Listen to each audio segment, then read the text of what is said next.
నమస్తే, welcome to great Andhra. మనతో పాటు ఉన్నారు సీనియర్ పొలిటికల్ అనలిస్ట్ జిఆర్ మహర్షి గారు. నమస్తే సార్. నమస్తేమా. సార్, నిన్నటి వరకునేమో నామినేటెడ్ పోస్టులు రావట్లేదని ఒకటి, తర్వాత వచ్చాయి. కాకపోతే ఇచ్చిన వాటిల్లో కొంతమంది అసంతృప్తిగా ఉన్నారు. అఫ్కోర్స్ మరొక విడతలో ఇస్తారు, తర్వాత ఇంకొన్ని ఇవ్వచ్చు, ఏదైనా జరగచ్చు. కానీ అంటే ప్రస్తుతానికైతే మాత్రం టీడీపీకి సంబంధించిన వారిలో కొందరిలో కొద్దిగా ఏంటి డిసప్పాయింట్మెంట్ కనిపిస్తుంది. అంటే మాకు అసలు ఎవరితోనూ కనీసం చర్చలు కూడా జరపట్లేదు, అభిప్రాయాలు తీసుకోవట్లేదు, ఏమీ జరగట్లేదు, చంద్రబాబు నాయుడు గారితో మాట్లాడడానికి కూడా సరిగా అవకాశమే కుదరట్లేదు, ఇలా ఆరోపణలు చేయడం. ఆరోపణలు ఏముంది, అది వాళ్ళ బాధని వెళ్ళగక్కుతున్నారు ఆ మీడియా ద్వారానే. దీన్ని ఎలా చూడొచ్చు అంటారు? పదవులు ఎప్పుడు ఇచ్చినా కూడా ఈ గోల తప్పదు. దానికి ఇచ్చా తెలుగుదేశం కాదు, ఏ పార్టీలో అయినా ఇది మామూలే. ఇంకోటి ఏమిటంటే, ఎప్పుడు కూడా ఎవరు ఎక్కువ ఎక్స్పెక్ట్ చేస్తారంటే పదవులు, తెలుగుదేశం ప్రతిపక్షంలో ఉన్నప్పుడు, కష్టాల్లో ఉన్నప్పుడు దాని తరఫున గట్టిగా సోషల్ మీడియా కానీ టీవీల్లో కానీ రకరకాల వేదికల్లో చాలా గట్టిగా ప్రతి అంశాన్ని, వైసీపీకి సంబంధించిన ప్రతి అంశాన్ని విమర్శిస్తూ బాగా దుయ్యపడుతూ మాట్లాడిన వాళ్ళకి పదవులు వస్తాయి, వాళ్ళకి ఏదో ఒక పదవి గ్యారెంటీగా వస్తుంది అనేది జనరల్ ఎక్స్పెక్టేషన్. వాళ్ళు కూడా ఎక్స్పెక్ట్ చేశారు. దాంట్లో పేర్లు అంటే జీవీ రెడ్డి గారు, వెంకటరమణారెడ్డి గారు, ఆనం వెంకటరమణారెడ్డి గారు, పట్టాభి గారు, ఇలా 3 పేర్లు చెప్పుకోవచ్చు ప్రముఖంగా. ఎందుకంటే వాళ్ళు అన్ని మీడియా వేదికలుగా టీడీపీని సపోర్ట్ చేస్తూ గట్టిగా మాట్లాడిన వాళ్ళలో అనేక తిట్లు తిని కేసులు పడి వైసీపీ వాళ్ళతో దారుణంగా అవమానాలకు గురైన వాళ్ళు వీళ్ళల్లో ఎవరికొకరికి పదవి ముగ్గురులో ఎవరికొకరికి వస్తుంది అనుకున్నారు, ఎవరికి రాలేదు. సరే, ఇంకా వాళ్ళ అసహనం, అసంతృప్తి ఇంకా ఏమి వెలగక్కుతారు, ఏం చెప్తారు, నెక్స్ట్ విడత ఏవో ఉంటాయి, పోస్టులు ఇస్తారు అనేది ఒక ఎక్స్పెక్టేషను. లేదంటే లోకేష్ గారు ఒక టీం తయారు చేసుకుంటున్నారు, ఆయన తన టీంకి అనుగుణంగా అందరికీ పదవులు ఇస్తున్నారు, ఆయన గుడ్ లుక్స్లో ఉన్న వాళ్ళకే పదవులు వస్తాయి అనేది ఒక టాక్. ఇట్లా నిజం కూడా ఉండొచ్చు. ఎందుకంటే బాగా జూనియర్ అయినటువంటి రవినాయుడికి తిరుపతిలో ఒక పదవి వచ్చింది, షాప్ చైర్మన్ చేశారు ఆయన్ని. కానీ యాక్చువల్గా తిరుపతిలో బాగా ఎక్స్పెక్ట్ చేస్తున్న వాళ్ళు ఎవరు, ఆ జిల్లాలో సుగుణమ్మ గారు. అంటే ఆమె తన సీటు త్యాగం చేశారు కదా జనసేనకి. తిరుపతిలో 5 ఏళ్ల పాటు టీడీపీ తరఫున జెండా మోసి ఇబ్బందులు పడిన వాళ్ళలో ఆమె ముఖ్యురాలు. ఆమె తన సీటును జనసేన ఒప్పందం ప్రకారం జనసేనకి ఇచ్చేశారు, అయిష్టంగానైనా ఇచ్చేశారు. మరి ఆమె జనరల్గా ఏదో ఒక పదవిని ఎక్స్పెక్ట్ చేస్తారు కదా, దాంట్లో తప్పేముంది, ఆమెకి ఏమీ ఇవ్వలేదు.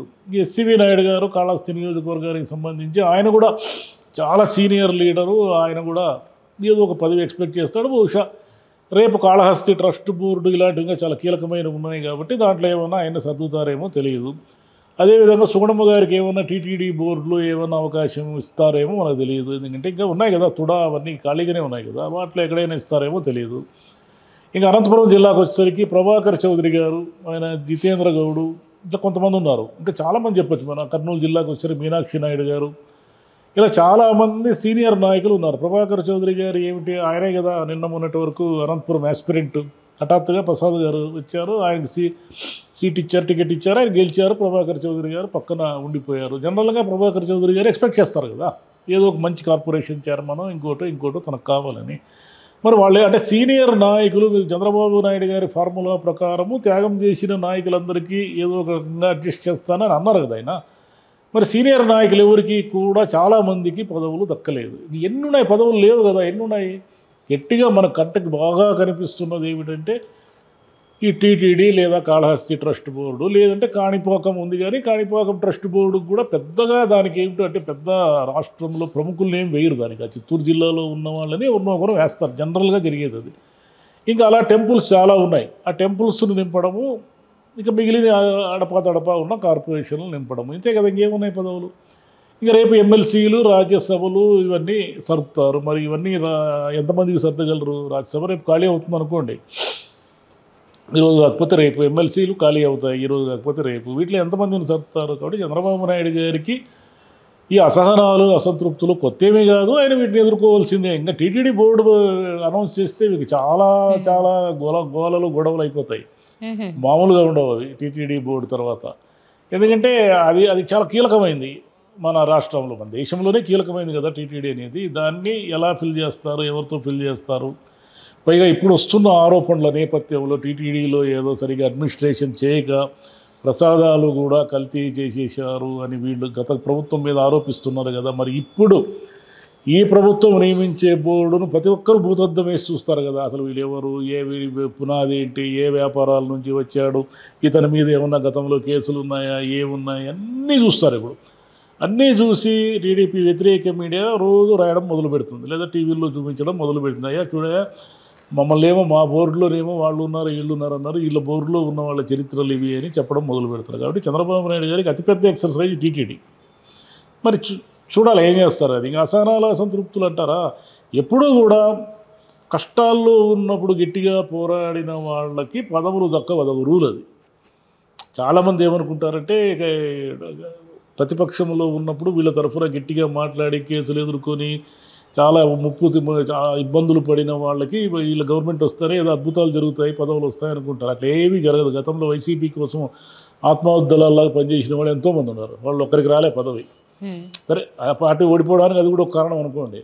ఏ పార్టీకైనా సరే ఈ తలనొప్పులు తప్పు. ఇప్పుడు ఇంతమందిని అడ్జస్ట్ చేయాలి. పవన్ కళ్యాణ్ గారితో పొత్తు ఉంది, బీజేపీతో పొత్తు ఉంది, లోకేష్ గారి గుడ్ లుక్స్లో ఉన్న టీం వేయాలి, చంద్రబాబు నాయుడు గారిని నమ్ముకున్న టీంలో నుంచి కొంత ప్రాతినిధ్యం ఇవ్వాలి. ఎక్కడున్నాయి పోస్టులు, ఏం చేసుకుంటారు? ఆ కార్పొరేషన్ చైర్మన్లన్నీ తీసుకుంటారు. దాంట్లో కీలకమైనవి ఆర్టీసీ, ఏపీఏఏసీ ఇలా కొన్నిటికి నిధులు ఉన్నాయి, కానీ మిగతా వాడికి ఏవి నిధులు లేవు, ఏవి లేవు, అసలు డబ్బులే లేవు.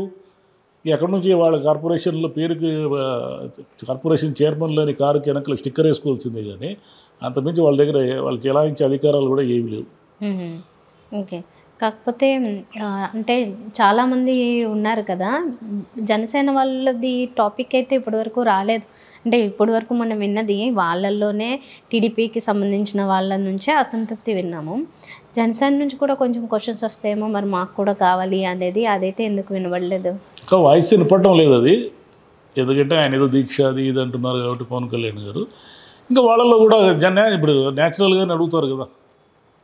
జనసేన ఎమ్మెల్యేలు ఎక్కడైతే ఉన్నారో, ఉదాహరణకు తిరుపతిలో ఉన్నారు, తిరుపతిలో ఉన్న చోట ఆయన తన వాళ్ళకు సంబంధించి ఏవో కొన్ని పదవులు ఇప్పించుకోవాలని అనుకుంటారు కదా. అలా చాలా చోట్ల జనసేన 20 మంది ఉన్నారు కదా, బీజేపీ వాళ్ళు తక్కువ ఉన్నారు, కానీ జనసేన వాళ్ళు అయితే బాగానే ఉన్నారు కదా. చంద్రబాబు నాయుడు గారికి పోను ఇవన్నీ కూడా మెడకు చుట్టుకునే కష్టాలే. అంటే పార్టీ అంతర్గతంగా ఉన్నటువంటి ఇబ్బందులు తొలగించుకుంటూ, ఆర్థికంగా ఉన్న ఇబ్బందులు తొలగించుకుంటూ, ఇవన్నింటినీ బ్యాలెన్స్ చేసుకుంటూ ఆయన ముందుకు వెళుతూ ఉండాలి. ఆయనకి ఇంకా వేరే దారి ఉంది. ఇంకా దీంతో పాటు లోకేష్ని ముందుకు నిలబెట్టాలి. ఆ లోకేష్ నిలబెట్టాలంటే లోకేష్ టీంని ఈయన గౌరవించాల్సింది, ఒబ్లైజ్ చేయాల్సిందే, వేరే దారి ఉంది ఈయనకి. ఆయన తనకంటూ టీంని ఏర్పాటు చేసుకుంటున్నాడు కదా, ఆ టీంలో ఉన్న వాళ్ళకి ఆయన పదవులు వచ్చేలా చూసుకుంటాడు. అది క్వైట్ న్యాచురల్ కదా, తన మనుషులు కాపాడుకుంటారు కదా. కాబట్టి ముందు చంద్రబాబు నాయుడు గారికి ఈ పదవులు తలకాయ నొప్పి తప్పదు. అది దాన్ని ఆయన ఏదో అంటే సీనియర్ కదా, ఎంతమందిని చూసింటారు ఆయన, ఎన్నిసార్లు ఈ పదవులు షఫలింగ్, అసంతృప్తులు, అందుకే ఆయన పదవులు ఇవ్వడం. ఈ మామూలుగా ఆయన వ్యవహార శైలి ఏమిటంటే అధికారంలోకి వచ్చిన తర్వాత నాంచి కుయ్యో మొర్రో అని అందరూ కార్యకర్తలు అరుస్తున్నప్పుడు ఇంక పోనీలే పాపం అని ఇస్తాడు. కానీ పదవులు జనరల్గా ఇంత స్పీడ్గా పదవులు ఇచ్చింది ఇదే మొదటిసారి అనుకుంటా. స్పీడ్గా ఎవరు ఆయన పదవులు, ఎందుకంటే ఇదే ఈ తలకాయ నొప్పి భరించలేక. పదవులు రాని వాళ్ళందరికీ అసహనమే కదా, అసంతృప్తే కదా, ఉంటుంది కదా. ప్రతి వాళ్ళు తమ వల్లే అధికారంలోకి వచ్చింది పార్టీ అనుకుంటూ ఉంటారు. తాము ఆ రోజు గట్టిగా నిలబడడం వల్ల, లేదా తాము ఆ రోజు నియోజకవర్గంలో తమ సీటును త్యాగం చేయడం వల్ల, తాము తెలుగుదేశం కష్టాల్లో ఉన్నప్పుడు మనం వైసీపీ మీద విపరీతంగా విమర్శలు, ఆరోపణలు చేసి ఆ పార్టీని వీక్ చేయడంలో తాము ప్రధాన పాత్ర అని, ఇలా ఎవరి నమ్మకాలు వాళ్ళకు ఉంటాయి, ఎవరి కాన్ఫిడెన్స్ లెవెల్స్ వాళ్ళకు ఉంటాయి. కాబట్టి ఇప్పుడు జీవీ రెడ్డి గారు కానీ, ఆనం వెంకటరమణారెడ్డి గారు కానీ, పట్టాభి గారు కానీ నిన్న మొన్నటి వరకు ఎంత గట్టిగా మాట్లాడారు తెలుగుదేశం తరఫున. గట్టిగా మాట్లాడే ఆనం రమణారెడ్డి గారు అయితే ఒకటే ఆరోపణలు కదా, తెల్లవారు లేస్తే. మొన్న కూడా ఆయనే కదా చదివింది కల్తీ లెడ్ ఎన్డీడీబీ రిపోర్ట్ అని. ఆయనకి టీటీడీకి ఎన్డీడీబీ రిపోర్ట్కి ఏమిటి సంబంధం? చంద్రబాబు గారు ఆరోపించిన తర్వాత ఆయనే కదా నివేదిక చదివింది. కాబట్టి వీళ్ళందరూ కూడా మేము ఇంత చేసాము, మేము ఇన్నకి ఇబ్బందులు పడినాము, మాకే రాలేదే పదవులు అనే మూడు సహజంగానే ఉంటుంది, అసంతృప్తి అసహనం ఉంటుంది. మరి చంద్రబాబు గారు అలకలు బుజ్జిగింపులు ఎలా చేస్తారు ఏమిటి? ఆయన 40 ఏళ్ళుగా అలవాటైన అలకలు బుజ్జిగింపులు వేయలేరు, కొత్త ఏమున్నది, ఎలా చేస్తారో చూద్దాం. అయినప్పటికీ పట్టాభిరామ్ ఇలాంటి వాళ్ళది ఏంటంటే వాళ్ళు కేసులు ఇదంతా కొంచెం పెద్ద ఇష్యూస్లో కూడా ఇరుక్కున్న వాళ్ళే. మరి కేసులు ఫేస్ చేశారు కదా, వాళ్ళు పోలీసులు ఫేస్ చేశారు కదా, ఎక్కువ వైరల్ అయ్యాయి కూడా వాళ్ళ వీడియోలంతా. మరి వాళ్ళకి ఏమన్నా కొంచెం ఇంకా మంచిది ఏమన్నా ఇచ్చే అవకాశాలు అందుకని ఆపి పెట్టారా ఏమో చూద్దాం. అవి కూడా తేలిపోతాయి కదా. ఎన్నాళ్ళు ఆపుతారు? టీటీడీలో ట్రస్ట్ బోర్డులో ఇంకోటి చైర్మన్లు ఎన్నాళ్ళు ఆపుతారు? మహా అయితే 2 నెలలు, 1 నెల, 2 నెలలు, 3 నెలలు, అందుకంటే ఆపలేడు కదా ఆయన. ఇవ్వాల్సిందే కదా. నెక్స్ట్ 200 రోజుల పాలన తాను చెప్పుకోవడానికైనా ఏదో ఒకటి ఇవ్వాలి కదా. చూద్దాం సార్. మరి నామినేటెడ్ పదవులది కొంతమంది పట్టించుకోవచ్చు, కొంతమంది పట్టించుకోవచ్చు. ఎవరైతే పదవి అందరికీ అవసరమేనమ్మా, పట్టించుకోని వాళ్ళు అంటే ఎవరు ఉండరు. కాకపోతే పదవి వచ్చే వరకు పదవి రావాలి అని కోరుకుంటారు. పదవి వచ్చిన తర్వాత ఇదేం పదవి, ఇది పనికిమాలిన పదవి, దీనికి ఏమన్నా విలువ ఉందా, ఈ కార్పొరేషన్కి ఏమన్నా పేరు ఉందా, దీన్ని గుర్తిస్తారా, ఇలా అనుకుంటారు. ఏదో ఒక పదవి వస్తే చాలని ఫస్ట్ అనుకుంటారు. ఏదో ఒక చైర్మన్ 20 సూత్రాల అమలు కమిటీ చైర్మన్ అనుకోండి. అదేమిటి ఎప్పుడైనా విన్నారు? ఎవరన్నా పేరు ఎప్పుడైనా విన్నారు దాన్ని? ఆ లంకా దినకరకే వరకు వచ్చింది అది. ఆయన కూడా ఏమనుకుంటాడు ఇప్పుడు, నేను చూడి బీజేపీ తరఫున ఒక్కటిస్తే చైర్మన్ పోస్టు, అసలు ఇది ఏమిటో నాకు కూడా తెలియదు, 20 సూత్రాలు ఏమిటి, దీన్ని అమలు చేయడం ఏమిటి, దీనికి ఒక కార్పొరేషన్ ఏమిటి, దీనికి అసలు రూపాయి డబ్బులు లేవు, ఏం చేయాలో దీన్ని తీసుకొని అని ఆయన అనుకుంటాడు. జనరల్గా కార్పొరేషన్లు అంటే ఎలాంటివి కోరుకుంటారు? ఆర్టీసీనో, ఏపీఐఏసీనో ఇట్లా కొంచెం లైమ్ లైట్లో ఉండేటివి, అంటే జనాలకు తెలిసినవి కోరుకుంటారు కదా. జనాలకు తెలియని కార్పొరేషన్ల పదవులు ఇవ్వడం వల్ల ఏమిటి ప్రయోజనం? Right sir. చూద్దాం తర్వాత కూర్పు ఎలా ఉంటుందో. Thank you. థ్యాంక్ యూ అమ్మా.